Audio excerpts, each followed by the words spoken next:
Okay, here's a second little bit of video so that I can finish off covering the exam.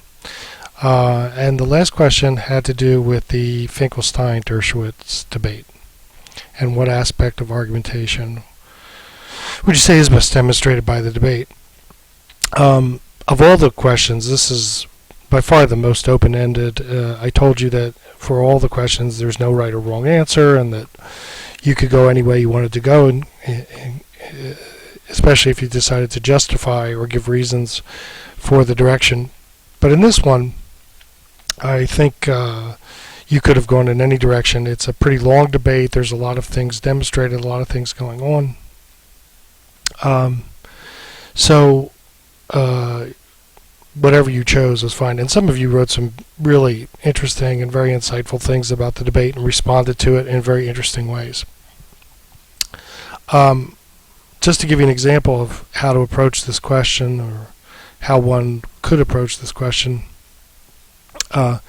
when I watch this debate, one of the things that really strikes me about it, and by the way, I've shown this debate to my students now for several semesters, and they're always incredibly interested and engrossed by the fact that these two very educated, smart men with lots of degrees who teach at major universities get so ugly with each other and talk to each other in such derisive ways. But one thing that really strikes me about this is the idea that the debate is not grounded. I talked about grounding as an aspect, a characteristic. It's actually one of the principles of argumentation. And by that I mean that I don't really know what the debate is about. You have one person there who has written a book, and he intends or had intended to debate on the issues in the book, the argument that he's making. He's a lawyer who has presented a kind of a legal case, a justification for the continued existence of Israel, which some people have challenged the legal legitimacy of Israel as a state. And he does that. Part of constructing his argument is to go through some of the history of how Israel came to be and why it finds itself in the situation that it's in now, and what's contested, and so forth. Anyway, he makes the case like a lawyer. Finkelstein, who's a person who works in this area, in the area of Israeli-Palestinian relations and many studies that have to do with Jewish history and the Holocaust in Israel and so forth, he decides to go directly to the quality of the material that's used in the very early phases of the book, which are, again, merely those backdrop sorts of issues. So as a result, it seems to me almost the entire debate, I don't know if you watched the whole thing, but almost the entire debate is about whether or not the opening chapters, which I have actually read Dershowitz's book, and by the way, it's pretty good. It's nothing that I would scream up and down about it being so great or so authoritative, but in the opening chapters, they're just things that are kind of laid out there. They're very kind of commonplace, commonly heard, commonly repeated claims and arguments and historical facts. He's not a historian. He's not doing primary historical research. He simply lays that out. And so since Finkelstein doesn't like those sources, and in one case, Joan Peters, he's actually written a repudiation of the source, he feels that to just attack Dershowitz's using of those sources should be the whole focus of the debate, whereas Dershowitz wants to have an argument about the case he's making for Israel, which again only comes up near the very end when they start talking about things like human rights issues and so forth. It's mostly more about the minutia of the scholarship, the citation, the sources, the citing, the borrowing, and so forth. And so the ground is really bad. And one thing in that regard is the whole issue of plagiarism. And oftentimes when I teach this class in a class, and I asked the students, so do you think Dershowitz plagiarized? They will say yes, but Dershowitz makes a very good point early on that plagiarism is a technical term in law. As a matter of fact, it can lead to criminal or civil claims with regard to someone stealing or appropriating somebody else's property in terms of writing or even composing music. And so when he challenges Finkelstein to say what it is, and Finkelstein backs off that, it kind of shows that they're never going to be arguing on the same argumentative ground.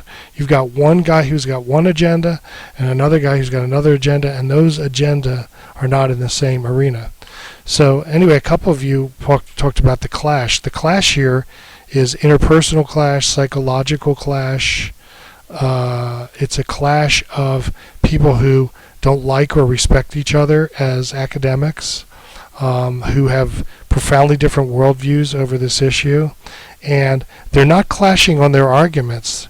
They're clashing on what they will accept as an argument or what they will accept as a claim. So it's kind of a meta clash. It's a clash above the level of the clash. So it's not as though Dershowitz is arguing one thing and Finkelstein is arguing the contrary. It's that Dershowitz is making a claim and Finkelstein is saying, in making that claim, you don't know what you're talking about because the sources that you considered in making that claim are questionable sources, and I have other sources which say other things, but it doesn't really matter that my other sources say other things because I still question your claim. So that's the sort of process that goes on.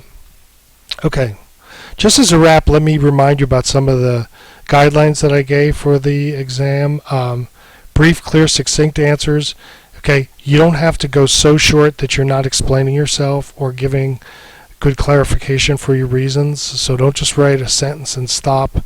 If you say something, if you make a claim, especially if it's a claim that is strong or broad, for example, if you say all arguments rely on logic, I'd like to hear a little bit more of why you think that, because clearly there are a lot of arguments that do not rely on logic. I hear them constantly, all the time. The 2-paragraph guideline, that was a maximum guideline, so you didn't have to feel like you had to write too much. Okay? And again, make sure your writing is grammatical, spell check, make sure you're using the right words in the right way. So anyway, I thought the grades were pretty good, and again, we're doing this quickly, so I don't have the time or the liberty to, in class, go deep into each of these concepts to make sure everybody's grasping. But I would say you're grasping the concepts, but I would certainly say that if you're not grasping the concepts, put questions up on the discussion board on Blackboard, and I will answer them, or I'll even make an audio like this one to go into discussing any of the things. There are a number of things I had to rush over or skip and just told you to read. But if you're not getting anything, I'd like to know. Okay? So I hope you have a great holiday. I did post one more assignment. I hope maybe you can get that done before.